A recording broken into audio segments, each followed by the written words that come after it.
Hi, this is Annie from Anniegurumi, and with Hobium, I'm going to show you some supplies that you may need while making an amigurumi. Obviously, the first thing you will need is some yarn. You will need a hook to pair with that yarn. You will need some stuffing and some other things that you might need. Tapestry needle to weave in all of your ends and to embroider anything that you will need.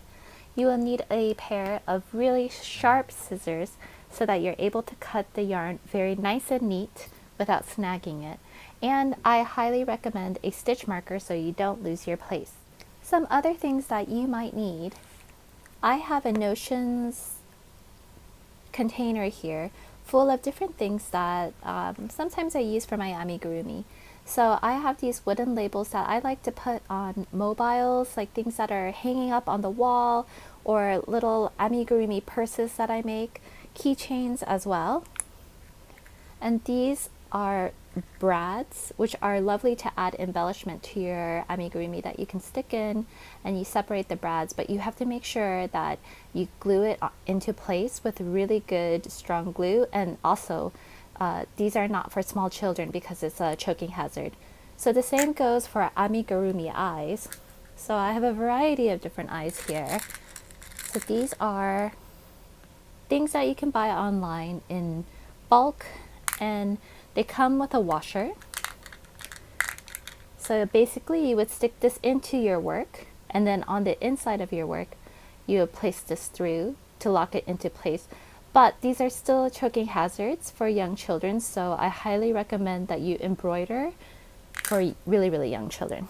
And another interesting thing about these eyes, they come in colored eyes as well, which can really bring your work to life. Another thing that I'd like to show you are amigurumi noses.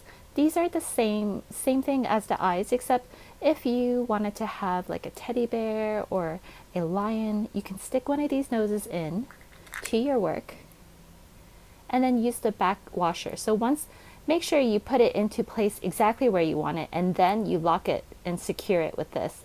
And this is also a choking hazard, so I would be very careful with that. I also wanted to show you some basics about using the yarns that you have and learning how to use the yarn label to determine what size hook you're going to use. Today we're going to be using this yarn as an example from hobiumyarns.com. It's the yarn art Jean Plus, and I've picked this yarn because it is quite thick, beginner friendly, and it will not split because this yarn is just spun so tightly. It's very soft and it has vibrant colors. So now, say you're beginning to get into amigurumi and you want to know what hook size to use. If you turn the yarn over, you will find this section right here that will give you all the information that you need. So if you're making a regular garment or a regular blanket or something, you can use the recommended hook size or the needle size here. On the label here it says a 5mm will work great for a knitting needle as well as a crochet hook. For amigurumi, we want those stitches to be nice and tight, so we want to go lower. So basically what I do is I see that it is a 5mm hook that is a recommendation. I go down a hook size, or I go down up to one size lower. So usually I will use a 4mm hook or a 4.25mm. Okay friends, that's it for today. Join me in the next video where I will discuss basic stitches in US terms. So thank you so much for watching, and I hope I see you in the next one.